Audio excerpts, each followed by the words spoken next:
Welcome to Central Gov Strategy TV. Today I've got with me Tracey Dennison, who is the Head of Human Resources at the Audit Commission. Welcome, Tracey. Hello. Tracey, the Audit Commission is being abolished in 2 or 3 years' time. You're reducing from 2,000 staff down to a fairly small number, I believe. What kind of challenges is that presenting to you as Director of HR? Oh, obviously many and varied. I mean, we've been going through the reductions process now since the announcement of our abolition, which was August 2010. So I suppose the key things have been to try and maintain staff morale, keep people as long as we need them to be around, and to help them when they do eventually move on.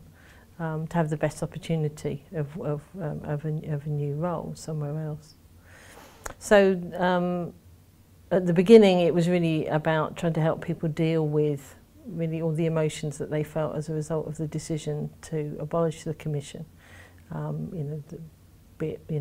Denial at the beginning, through feeling angry, grief at loss of an organisation that they've invested a lot in.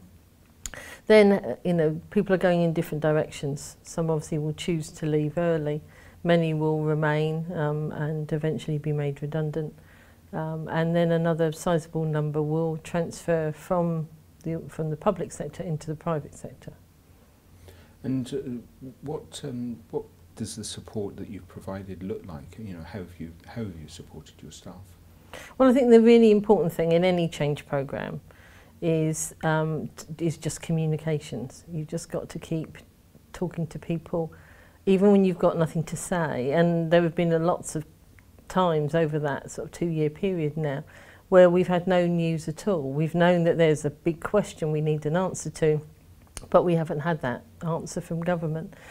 But just keeping communicating with people, telling them what you know so that they trust you, is really important, I think, and enabling people to ask questions and to get answers to those questions as best you can is also important. I think the thing with any change programme is as soon as it starts, people want to know what the outcome's going to be.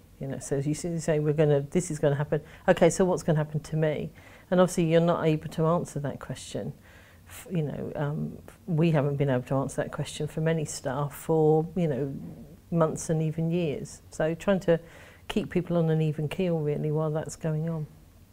And you've had previously around 2,000 staff. How big is the organisation now, and how have you been delivering business as usual? Just before the election in 2010 we were around 2,200 bodies, people, and we're now around 1,100, so about half that size.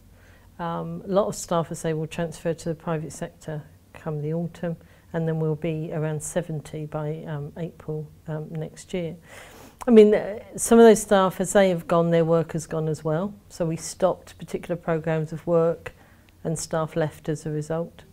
In other things where resources have been reducing quicker than we might have wanted them to because staff have resigned and we've not been able to replace them, it's really a question of cutting your cloth accordingly. In lots of ways, actually, there's some big opportunities. So in my own area in HR, we've had probably less staff than we could have done with in the last few months. But you can give people opportunities to do other types of work, to get other experiences. So, and also to say, well, we're actually not going to do that particular thing anymore, or we're going to do it differently. If you're positive about it, having fewer resources you can think creatively about things you can do. But obviously we do have resourcing gaps and you have to try and fill those as best you can. What does the next couple of years until it's finally abolished, what does that hold? What are the key challenges that you see the staff group facing? It's going to be a totally different organisation. I mean, once the auditors transferred to the private sector, all that will really be left are the people who control that contract with the private sector and manage the regime, really, what we call the regulator aspect of the work, and some people who do analysis and research with data. So actually the challenge will be to really establish that as a new organisation, not just the remnants of the old Audit Commission. You know, I won't be part of that, but the people who will be, you know, you'll have a new chief officer in charge.